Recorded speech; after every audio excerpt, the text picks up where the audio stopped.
did lean over to one Scotty Swingler and said, I feel like we're not that far away from our next big gambling scandal in sports. I said that, correct? Yeah, because what is, one of those MLS guys, whatever, like there's chicanery in soccer sometimes, at least overseas there is.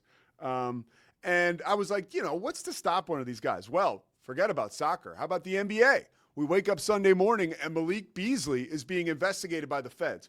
Now, is Malik Beasley guilty? No. But did the feds come knocking at your door because something doesn't smell right?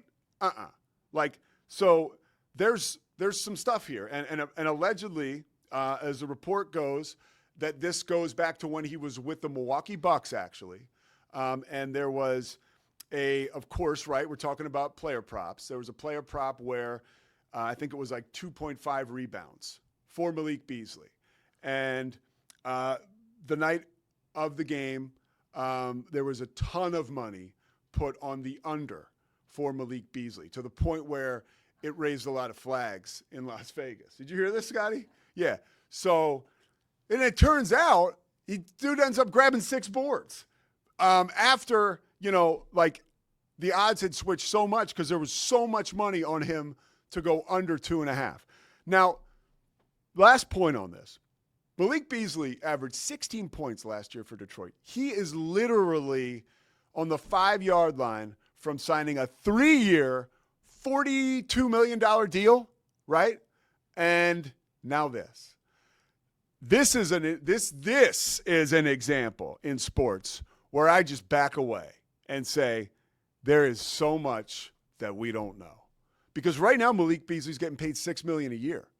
And like how a guy making $6 million a year will get roped in to a gambling scandal that involves player props that I thought were literally, after the Jahante Porter thing, I figured that, only college schleps playing at Mount St. Mary's that have player props, that's worth that guy's while because maybe he's getting $500 NIL. I didn't see it coming from Malik Beasley. So maybe he's innocent. Terry Rozier, we've never seen any official charges against him. And he was being investigated like so many months ago. But it's hard to imagine how something like this happens at that level. It's really difficult. I always say, back in the day, if I'm playing right field for the Yankees and I'm making $200,000 and I get over my skis gambling in New York City, just gambling on other sports, yeah, I'm a vulnerable target to drop a fly ball in right field so I can get even with my bookies, right? If they tell me to throw a game while they're holding me off of a balcony at a hotel, like maybe I'm going to throw a game, right? Because I got no other choice because I'm $150,000 in debt and I only make $200,000 a year. Relatively speaking, that gets tight. $6 million a year.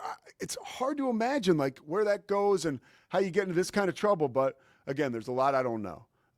Some of the stuff I don't know is soccer. We're going to come back on the other side of the break and talk about FC Dallas. The Pete Souza Show rolls on.